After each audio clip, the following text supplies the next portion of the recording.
So how did the universe of Harry Potter and the world of J.K. Rowling have an impact on you?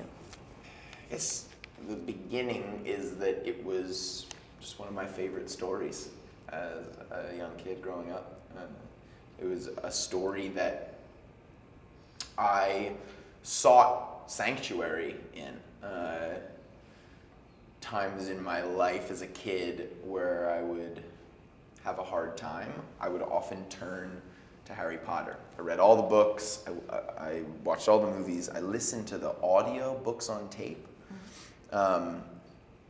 Most of them on cassette that Jim Dale recorded. It's the American versions of the book.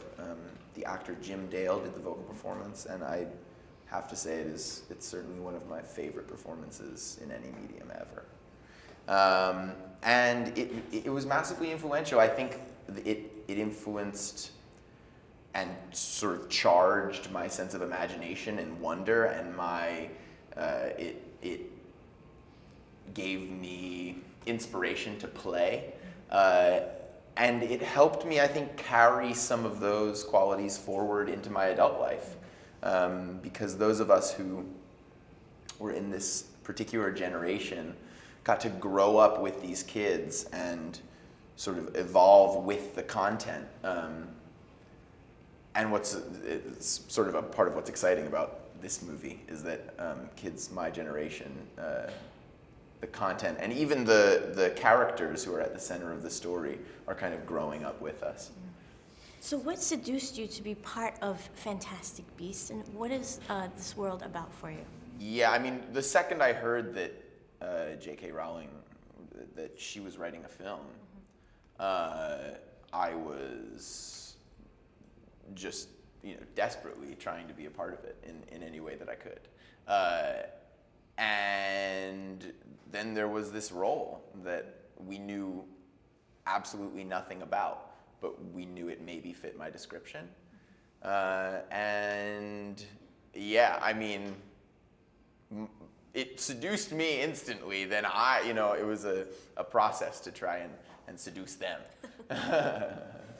Did you ever try to be part of the Harry Potter movies before Fantastic Beasts?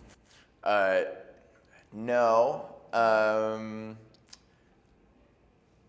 I think I just accepted that American kids don't go to Hogwarts, And now we know why, because we go to the American School for Witchcraft and Wizardry. So it all makes sense.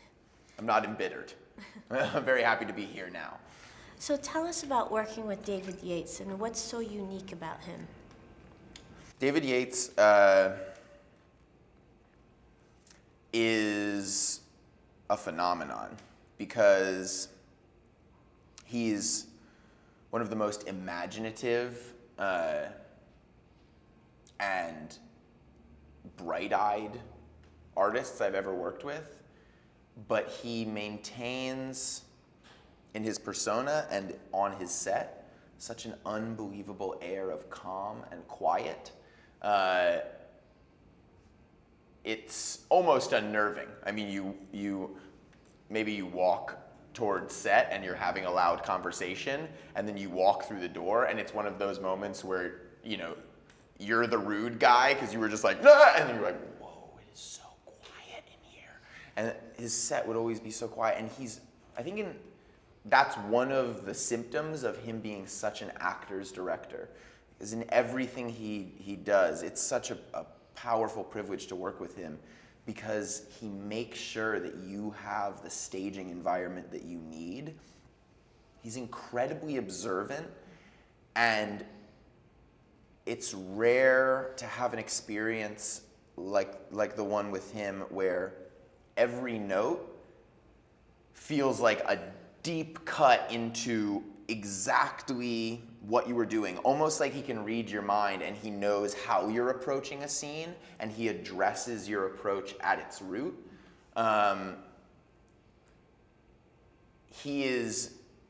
It was simultaneously so challenging because his demands are really high and he really needs the best and the best performance and the most authentic performance possible out of you, but then also so comforting and soothing because he's creating the perfect environment and he's really catering to what you need, and you trust him immensely because he has a good heart and a warm soul, you know. So what is magic about for you, and what magic trick would you dream to execute? Magic is the essential reality. Maybe we could say the quintessential reality. It's the elemental reality that we all live in. Maybe you could say that as adults we've grown jaded to the magic that permeates the world and is all around us. And I really mean magic. I mean supernatural forces. But I think that the supernatural dwells in the natural, and magic dwells in everyday life. For me, if I could really do any magic spell, I don't know, maybe I'd obliviate people's minds and make them forget about heteropatriarchy, or just avada kedavra on all bigotry and hatred.